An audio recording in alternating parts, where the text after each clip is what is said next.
Atiku'S 2023 presidential ambition hits brick wall as new revelations emerge over former VP chances. Welcome to the news, and please subscribe to our channel to be the first to get notified when we post hot, juicy news updates. Please click on notification bell.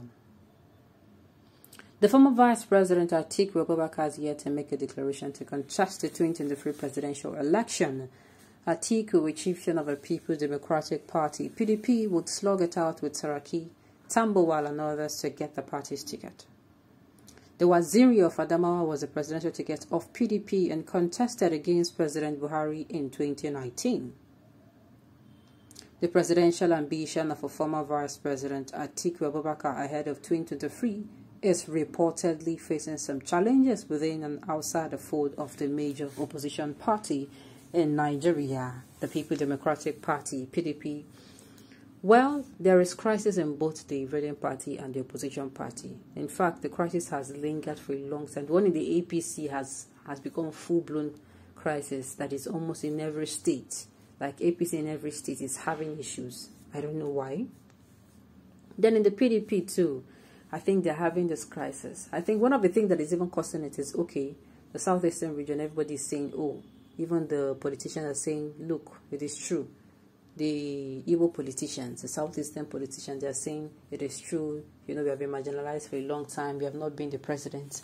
Meanwhile, if you go by that in the PDP themselves, the people who last ruled the PDP was actually the South, that is close to the Southeast. Meanwhile, they are saying, oh, give it to Northerners. Meanwhile, Nigerians are saying, number one, we don't even want somebody who is old.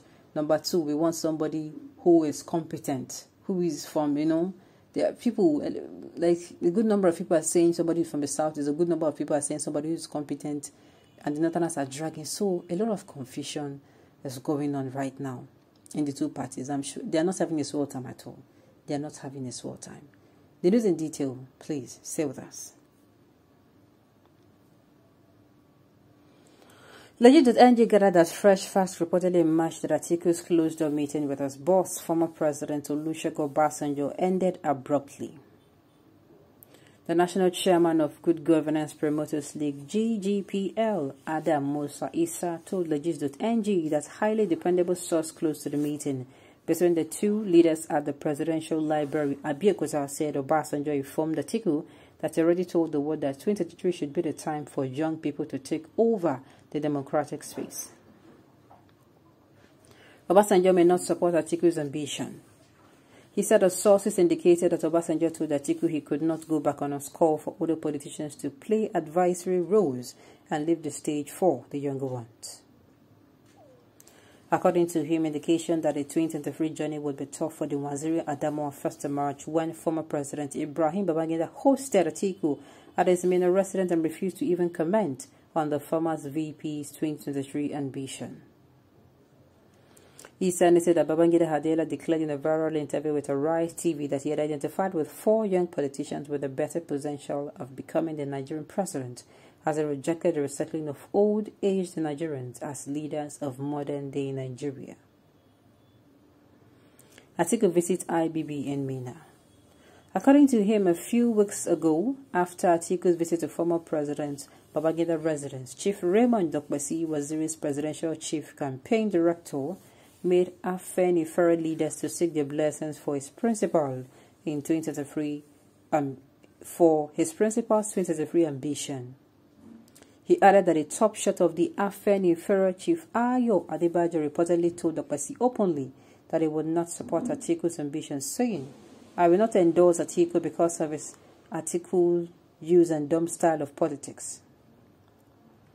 Issa went further to say that shortly after Adebanjo's reported rejection, the political terrain was heated by a floodgate of protest against Atiku'S 2023 ambition, simultaneously by almost all the Atiku 2019 support groups across the nation, adding that the southwest state of Lagos, Oyo, Ondo, and Ogun protested asked Atiku to jettison his ambition. He noted that this was shortly followed by another street protest from Atiku support groups from the south, which went by the name of a Southwest Development Frontier, SDF, with huge placards bearing slogans like "Waziri, please leave 2023 for a younger person," meant to get him back down on his ambition. Issa stated, "Up north, support groups started by shutting down Atiku'S immediate constituency of Adamawa, then other states, notably Kaduna, by a group which went by the name of Coalition of Civil Society for Good Governance. Another 2019 pro-Atiku groups in Plateau and Benue State. Also, the Northern Elders Forum, NEF, set out its criteria which spelled out the quality of leadership that would benefit the successor of incumbent President Muhammadu Buhari, showing NEF's preference for more vibrant leadership that is well grounded in all ramifications. On their part, the coalition of Northern Group CNG and Arewa Youth Consultative Forum IYCF earlier advocated for generational power shift in separate public engagement with the nation's media. He added that the CNG had issued a number of the public statements in support of the emergence of young people as leaders in 2023 and beyond. While it took the campaign to all universities in the region and it stepped up to the campaign during the late Yusuf Maitama Sule Memorial Lecture Series, where it created a critical mass of young men as advocates and potential leaders of the near future in terms representative democracy, entrepreneurship, and engineering, among others. Most Nigerian leaders want a young person to succeed Buhari in 2023. The national chairman of GGPL stressed that at a recent meeting of the Northern Elders and Opinion Leaders at Arewa House in Kaduna sometime in January 2022, the position of the participant was that the young ones should be allowed to take center stage on the democratic space to end the worrisome culture of producing leaders above 60 years of age. According to him, analysts have expressed shock at the dwindling political fortunes of Atiku, saying how prominent Nigerians who massively supported him in 2019 are now backtracking in droves, signposting an internal rebellion. He said, though most of the leaders of the mass protests allegedly being used and dumped by the Waziri, some stated that the Waziri seldom spent 6 months at the country as a junket out the globe, doing other things and paying less attention to his political foot soldiers.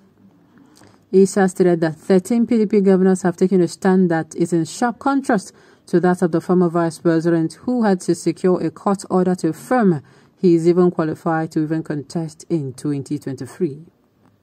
He added, there is a growing consensus that the dominant quest for young people to take over Nigeria's democratic space in 2023 and beyond has finally nailed Atiku'S latest presidential ambition. But pundits think the Atiku support group's backtracking would compel the former VP to take a new look at his politics in general and review his strategy that now seems to be slowly failing.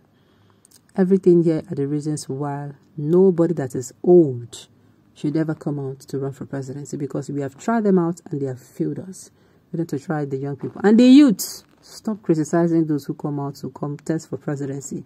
If you're not going to come out to declare your intention, if you're not going to join politics, allow the youth to come. Give them your support. That is the least you can do. Okay, on this note, we've come to the end of the news to say thank you for tuning in to listen. Until I come here next time, enjoy the rest of your day.